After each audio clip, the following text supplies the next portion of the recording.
everyone. Thank you so much for coming. You know, it wouldn't be such a great day if Richard and I were here chatting to ourselves. We do that a lot at home, and I can tell you it gets a bit boring after a while. So it's really good that you've all come, and, you know, like Richard says, you've given up the most valuable thing of all, which is your time. And I promise you, this is the best thing you've ever done. Just being here today, whether you come and do the 5-day course or not, that's another question, whether you believe you deserve that. But just knowing and what you're going to figure out today is that, well, let me ask you a question. Who are you? Who are you? If somebody was to ask you that question, who are you? Who are you? Do you know that's a question we never ever consider? Where was the class at school that actually said, today we're going to figure out who you are? Do you know that most people in this room, you don't know who you are? You have not got a clue who you are. And who you think you are most of the time is somebody that doesn't allow you to do the things that you want to do easily. So why would you believe that was you? So when you say, who are you, what do you say? I could say I'm Elizabeth. But that's not who I am. That's just a name, that's just a label. The funny thing is, I never even chose it. I never even chose my name. I actually never ever wanted to be called Elizabeth. If I'd chosen it, it would have been Julie. I like Julie. There was this girl at school called Julie, and I always wished I'd been called Julie because I thought Julie had a better life than me. I thought if I had a better name, then I'd have a better life. But, you know, I just want to take a wee minute and point to yourself. Point to yourself. Yeah, there. Don't tend to point there. And yet, guess where we're trying to figure out where we are from? Here. Am I this? Am I that? Am I this? You know, most of the time, who we think we are is so far much less than who we really are. And yet the sad thing is that we will not dare to be wrong about who we think we are. You know, until you get who you are, how can you know what it is that you're here to do? How can it even be possible? The things that you want to do, how can they even be possible to you if you don't even know who you are? So let me ask you a question. How many people here have already, they'd set New Year's resolutions and they've already let them go? Bet you quite a few. You know, we set these ideals, these goals, these things that we want to do in life, and then we don't do them. So why would we do that? Why would we set something up to say, this is what I want to achieve, and then do everything else but do that thing that would allow us to achieve it? It doesn't even make logical sense. It doesn't make any sense whatsoever. So let me ask you a question. I want you to think about something in your life, something that you would like to achieve, maybe something that you've wanted to achieve for a long time. Might have been since you were young, or in the last 5 years, or might have been something that's been a theme throughout your life, or it might have been something you've just come up with recently. I want you to think about one thing that you would like to achieve but you haven't achieved yet. So take a few minutes. I want you to consider something. It could be anything, but something that's important to you, something that's relevant to you, something that you would like to do, that you would like to achieve, but for whatever reason you haven't done it yet. Now I want you to turn to the person next to you and talk to them about why you haven't done it. So I want you to share why you haven't done it yet, why you think this thing that's so important to you, this thing that you would love to do, why is it that you haven't done it yet? So go for it. All right, guys. God, you're a noisy bunch when you give them freedom to do it. So tell me, I want somebody to shout out a few things. What's the reasons? What's the excuses? Why haven't you done the things that you said you wanted to do? Fear of failure. Not good enough. Time. According to whom? People won't listen. People won't listen. It seems impossible. Seems impossible. Don't deserve it. Don't deserve it. It's not going to work. Not going to work. Odd one out. Yeah, weirdo. So that was my daughter. I might have known. Okay, I'm going to show you the reason. You know, the one reason really that's holding you back through doing whatever it is that you want to do. I know there's loads of things that we want to achieve in our life, loads of things that we want to accomplish, but they only become available to us. You know, like those greyed out buttons on your computer. You know when you're trying to do something and all of a sudden the button's grey? But you still try and press it anyway, don't you? You still give it a wee, come on. Actually, what I do is leave it for a couple of minutes, like some miracle's going to happen, and I go back and press it again and kind of, come on, you will work. But it's not available to me. That action isn't available to me. That's why it's greyed out. And this is what you're going to see is why so many of the behaviours, so many of the things that we actually want to achieve are not even available to us until we get the right identity. You see, identity is the most important. The two little words that I say are the most important words in our language are I am. Because whatever you attach them to, you become. Now, how do I know that BC works? Do you know how I know BC works? Because I've tried everything else. I have done more courses than Red Rum. You name it, I swear to God, I have jumped them all. I was sitting there trying to think, I was writing down some of the courses because I can't even remember them all. I've done EFT, NLP, hypnosis, Gestalt therapy, timeline therapy. Oh, they're running out. Yes, and I've done scream therapy. I've done, scream therapy was quite a laugh actually. Did you say that? What? Sweat lodge. Sweat lodging, yeah. The scream therapy one was funny because I actually took my sister there for the weekend. I bought her it as a Christmas present. I didn't tell her what it was. And if you knew my sister, you'd know how funny that is. And we turned up and all we did for the whole weekend was you just screamed. You know, it was like, okay, at the end of the weekend I had a really sore throat, but nothing much had really changed. That was about it. I've done sweat lodging, I've done vision quest, you know, where you go way up in the mountain and you stay for 3 days on your own. Yeah, done all that, done 10-day silent retreats, Zen Buddhist retreats, you know, where you don't eat anything and everything's a meditation, and I've done all that. I've done all the Tony Robbins stuff, I've done all the Mind Store stuff, studied with all the great teachers, travelled most of the world studying with teachers, glass walking, board breaking, chanting, arrow breaking, bar bending, 50-foot firewalks. I've even ran firewalking events. I've taught guys, you know, martial arts guys to break boards, to do all this sort of stuff. And do you know the funny thing is? None of it gave me me. I did all of that in an attempt to figure out who I was, because I didn't have a clue. I was trying to figure it out. I was thinking, who am I? You know, and I know I hide it well, but I do come from Scotland. You know, I know. And I come from the best part of Scotland, which is Glasgow, in my opinion. And I come from the roughest parts of Glasgow. So as we would say, if I've lived all the places that are as rough as a badger's arse. That's me.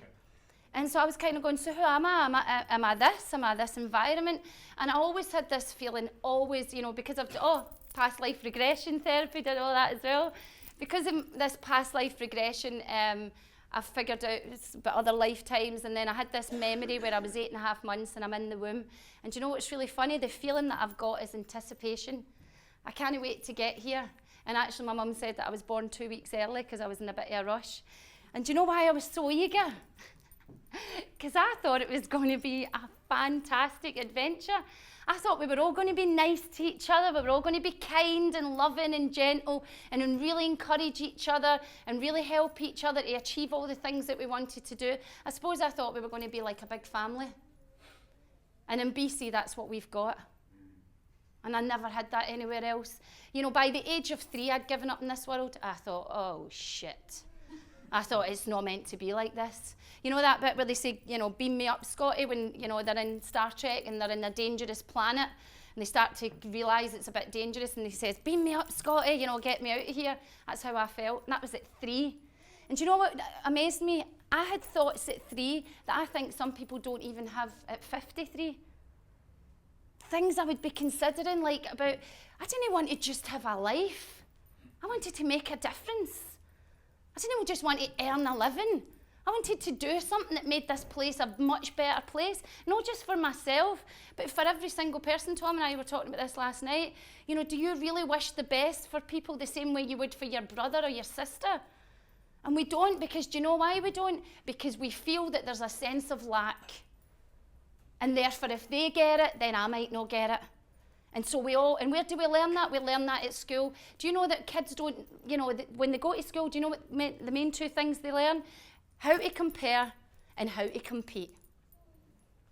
And we create a system, and I think this is not acceptable to me. I don't know if it's acceptable to you, but we still create a system where kids are made to feel that they're not good enough because of what they do or what they don't do. We still have a system where there's 30 children in a class, and yet there's only one winner. How sick is that? How do you think those other 29 kids feel? Well, maybe you've been one of those other 29 kids. How do you think they feel? And then they're surprised by 15, and Richard's going to talk about Lewis. We were talking about this the other night. By 15, 95% of all kids have a low self-esteem. Do you know what I'm surprised at? I'm surprised we're surprised. We've taught them how to have a low self-esteem. We've taught them you're not enough. We've taught them you need to be like this. It's a very thin line in school. And if you don't fit in that line, then what are you labelled? Well, you're labelled as you're not good enough. And it's got to change. And the thing that, like Gandhi said it, he said, be the change. That change has to start with us. Do you know what I think is really funny? We think wars are something that happens out there. And yet most of you, most of the time, are in a civil war here. If you're being honest, I'm telling the truth. You shouldn't have done that. You should have done that. Why did you say that? Why didn't you do this? You're too fat, too thin, too ugly, too stupid, too whatever. It's always that constant criticism. And until we're able to actually understand and make peace with this, so within, so without, the external world just reflects what's going on inside each and every single one of us. And yet we're starting to look at them and say, you need to change, that needs to change. The biggest thing and the most important thing that you can change is to change yourself. And what I mean by that, it's not any big hard task. We've all done the change stuff. BC isn't a course about personal development, it's a course about personal discovery. Because once you really know who you are, then you know why you're here. And only then can you know what you're capable of. Do you know that I've wasted, and I do say wasted, and I look back and I think, don't get me wrong, it's made me who I am today, but I probably hated myself for about 30 years of my life. I'm 43, 44 in May. I've got my daughter here who's 25. What did I teach her? I taught her that what you achieve is more important than how you treat yourself. What are you teaching your kids? What are you teaching your friends? What are you teaching the people around you? Just by how you treat yourself, not by the words. I would say to Siobhan, you're lovely, you're amazing, you're fantastic. And she would watch me beating the life out myself. She would watch me criticising myself. Nothing I ever did was good enough. Nothing, it didn't matter. I ended up with a master franchise for the whole of Scotland with Tony and Guy. Do you know what? It still wasn't good enough. Always had that sense it was always out there in the horizon. And I also always had this sense that something was pulling me back. So I'm trying to fight to achieve something that would then prove that I'm enough. But the whole time is, even when I'm trying to achieve, it's like this ongoing battle. Because inside I'm terrified. Inside I'm scared of being found out as some sort of fraud. It's like, to me, even by the age of 5, I looked around and I remember talking to my dog and I said to him, you and I are the only two that's real. Because what I just thought and what I saw as a kid, I just thought nobody really talks. Isn't it funny? We've never had so much technology to allow us to communicate and nobody's communicating. We see on BC, in the last BC, we had 5 men on it, 5 guys and 2 women. The ratio I would never have believed, and it shows things are changing. And those 5 guys, each individually at one point or another, broke down and cried and actually admitted how they felt, admitted what was going on inside them. But of course, the big script that Richard's going to tell you more about tells you big boys don't cry. Big boys do cry. And do you know what's really sad? Because we have a script that says they don't and they shouldn't and there's something wrong with it, 3 times as many men as women commit suicide in our country. 1 million people a year commit suicide. Can you imagine what that's like? It was April Fool's Day about 2 years ago now, and we were actually at Guy's lovely tea garden, which I would recommend. There's a plug. He's got a lovely tea garden across from Anne Hathaway's cottage that's absolutely amazing. And I was there with Siobhan and my friend. And anyway, we went to meet a friend of Siobhan's in the town. And what ended up happening, I've grown up in the roughest areas in Glasgow, so I'm in Stratford-upon-Avon, skipping with the daisies and the lambs and whatever else, thinking it's all, whoa, this is fantastic.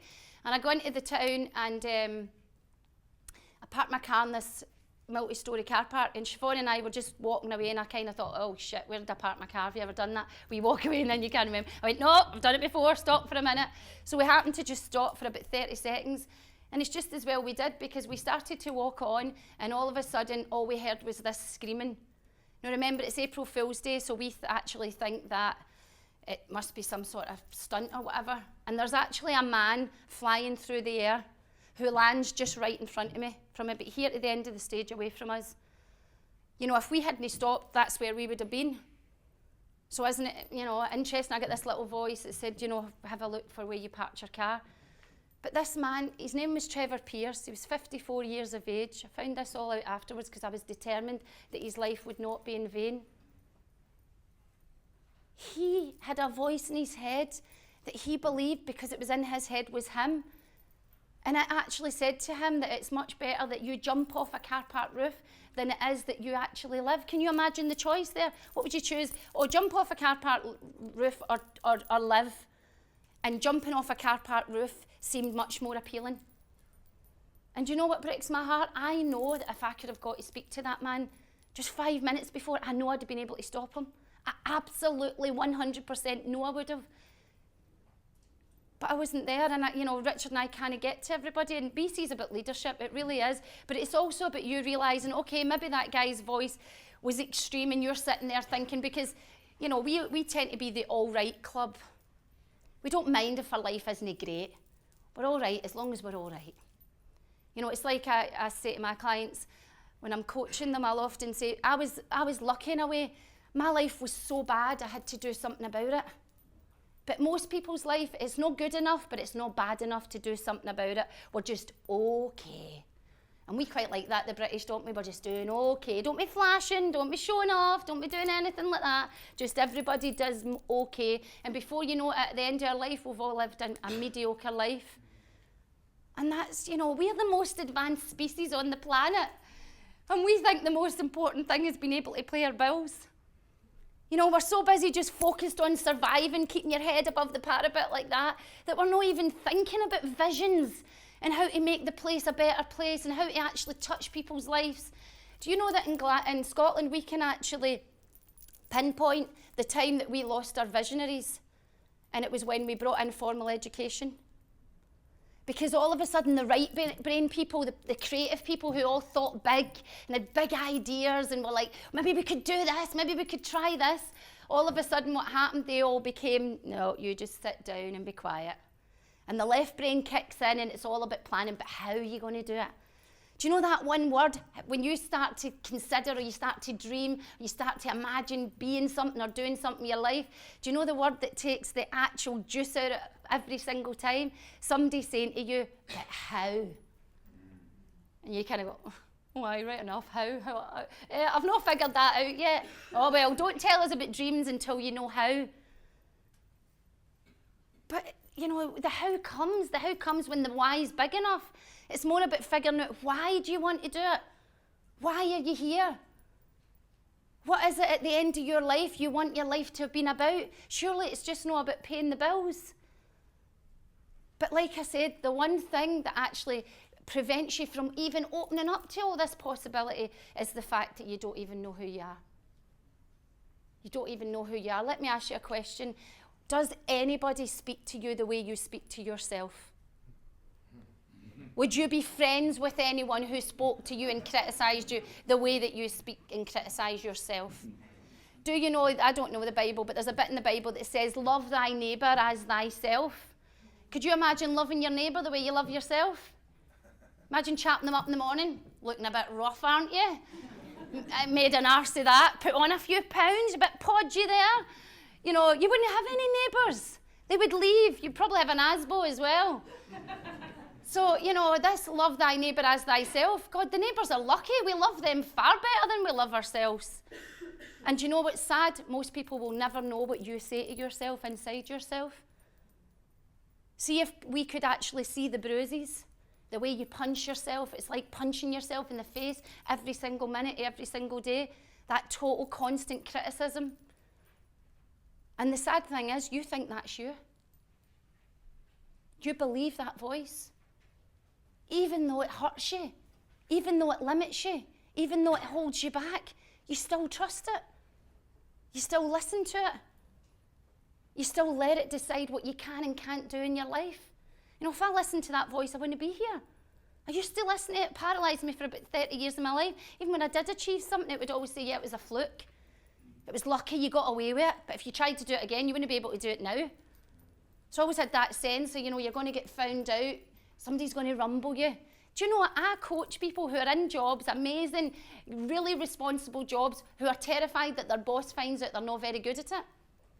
Because they don't really believe they're that good at it. They're getting away with it. They feel this sense as if I'm getting away with it. But they're terrified that people actually figure out who they are. But the sad thing is, you know this, we talk about identity theft. You know, we think it's about somebody stealing your card and all that. It's not. Identity theft happens much earlier on in your life. It happens when you're a kid. Your identity's stolen because you're given one. Your family are a little bit like a soap opera. And you're the newest cast member. And the script's already written for you. And they've already decided what you're going to be, what you're going to say, how you're going to think, what you're going to think you can achieve. And it's like, no, not in this family. We don't do that. We don't get ideas above our station. People like us don't. And before you know it, you know, that script becomes who you think you are. And that identity is the one thing that actually holds you back from everything and anything that is that you would love to fulfill and achieve in your life. I'm going to show you quickly this model. It's a model that you might have saw because it's an NLP model for anybody that's studied NLP. It's a Robert Dilts model of the logical levels of change. And it's interesting because when I did this, I don't know if you can all see it. I've got big pens thanks to Sally. Behaviour. These are the different levels that actually we chop our physical world into. Skills and capabilities. Values and beliefs.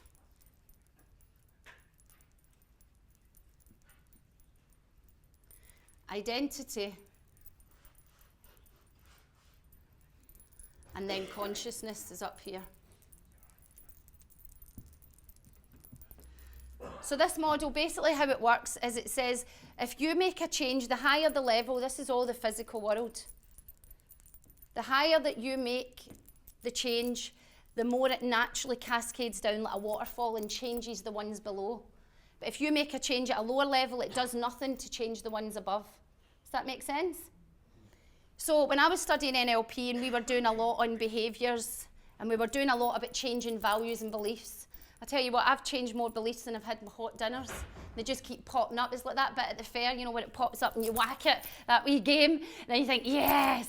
Then you look, oh shit, and it's like you whack it. And that's what beliefs are like, you know, you've got more beliefs than you've had hot dinners. So when we were studying this model, the guy said to us, if you change the one above, then actually, sorry, it should be there. If you change the one above, then the ones below naturally change. And so I thought I was having a bit of a blonde moment because I said, well, why are we bothering with behaviours then? Why are we trying to change on a behavioural level? Why are we trying to stop doing what we're doing? I said, why are we even bothering with values and beliefs? I said, why don't we at least chunk up, good NLP term, chunk up to identity, work on this level, and then we'll not need to worry about the rest of them because the rest of them will change naturally. And he started to laugh, and you know that way where you think, oh God, I knew I wasn't that smart. I was a bit like, oh God, and I said, did I say something really silly? And he said, no, you said something brilliant, Liz. He said, there's only one challenge. How do we do that? How do we change identity? I said, well, I don't know, that's why I'm here. That's why I'm paying you thousands of pounds. I thought you were going to tell me this. And he said, we don't know. We don't know how to change identity. And that's the level that BC works on, and that's the level it works. That's the level why it works so wonderfully, so easily, so effectively. Because like I said, the two important words are I am. Let's just run quickly through how that impacts our life, because nothing can, nothing ever will exceed the relationship you have with yourself. And I'm going to quickly show you why. So say you've got an identity that I am scared, or I'm not good enough, What do you think likely is going to be the score out of 10 that you would have the relationship with yourself? Roughly 10 being amazing, what would the score be? Somebody shout out. 2. So if you've got a 2 out of 10 relationship with yourself and you've got an identity that says I'm scared, what does that matter? Does that impact anything else? You better believe it. Okay, so if you've got an identity that says I am scared, guess what you're going to believe about yourself? Guess what you're going to believe about the world? It's scary. Einstein said one of the best questions you can ask yourself is, do you see the universe for you or against you? Guess what you're going to think here? It's against me. What do you think you're going to believe about other people? Scary. And they're all better. Because you're a 2 and they'll all be 10s. Everybody's better than you. Everybody can do it better than you. Everybody can achieve things more than you. So again, skills and capabilities. Even if you are good at something, do you know how much you're going to value it? 2 out of 10. Do you know you're going to be scared? You're going to be scared all the time about being found out. Even when you're doing something, even when your results are proving you can do something, it's still going to feel you're going to negate those results because you always get to be right. So behaviour, what kind of behaviours do you think somebody that's scared could do? Oh, Liz, I can do that one really easily. They stay in their house and they stay in their bedroom. That's it. I've had kids stay in their room for 3 years and actually not come out. Exactly. And then you do this with them, and guess what? They're back in school. Exactly. And even, little behaviours like, they don't do the things that they want, they avoid them. It looks like they're procrastinating. It looks like they're actually avoiding stuff. But actually what it is, it's not this, it's this. Because this identity doesn't allow them to do the behaviours that they need to do in order to achieve the things they want to achieve. So what did they start to do? They start to try and change this. Is it possible they could drink too much, eat too much, do drugs? You better believe it, because do you know why? They're in so much pain about themselves, they will do anything for a quick fix. Environment, you tend to find, well, do you think they're having a party between their ears or a civil war? Simple, isn't it? So just quickly flipping it over to the other side, what difference does it make? What's consciousness? Just being awake. If somebody's asleep, right, say somebody's sleepwalking or they're asleep, before you can help them to change, what's the first thing you have to do? Wake them up. That's what we're doing today, guys, waking you up. It's funny, this guy came to me for a coaching session and he said to me, just to let you know, I can't be hypnotised. I started laughing. I said, oh no, I haven't made clear what it is that I do. I says, my job's not to flipping put you to sleep. My job's to flipping wake you up, mate. I said, you're asleep most of your day and you don't even know it. I said, you were asleep half your journey coming here. I bet you don't even remember half the journey. It's funny, people think hypnosis is a state we get into when it's like, okay, we're in a session now, let's do hypnosis. We're hypnotised most of our day. So like Simon's saying, what is consciousness? It's just waking up. BC should stand for be conscious. So you're trying to wake us up so that we find our identity. Exactly. So if I have an identity that says, I am trusting in myself, trusting in the universe, what do you think the score is going to be out of 10? Roughly? Is that going to affect anything? Do you see how this one thing affects everything else? You're wasting your time. Honestly, most training ends here. In all corporates, most training ends here. If you're lucky, you've got a really forward-thinking company. They'll look at values and beliefs. Tony and Guy did that a bit. But do you know what? If they don't have the right identity, they still won't actually feel that they're up for doing the job. So I'm trusting. I'm 10 out of 10. What do I believe about myself? I can trust myself. What do I believe about other people? They can be trusted. What do I believe about the universe? I can trust it. It's for me. It's not against me. Skills and capabilities, even if I hadn't done it, if somebody said to me, do you fancy doing this? Do you think I'd trust that I could do it? Would that make life easier? Just a tiny little bit. It'd be huge. It'd be absolutely massive. The difference, you could do anything then. It all becomes, that grey light becomes available. Becomes live. So behaviours again, is there a chance that this person's going to eat too much, drink too much or do drugs or whatever? No. Do you know why? Because they value themselves too much. They don't need a quick fix. They don't need that biscuit or that cake or that drug or that fag or whatever. They don't need it because they're already feeling so good about themselves. Why would they need something like that? That's just a substitute. And last but not least, in their environment, you know, internally, do you think they're having a party or a civil war? It's party time, guys. So can you see, and Richard's, you know, going to take this a bit further, telling you about the script, but until we get this right, you'd be as well lying in your bed. You'd be as well just lying in your bed and accepting you don't know who you are, and who you think you are doesn't allow you to do what you want to do easily. So stop fighting. So that's me, guys. Thank you for listening. I'm going to hand you over to Mr. Wilkins.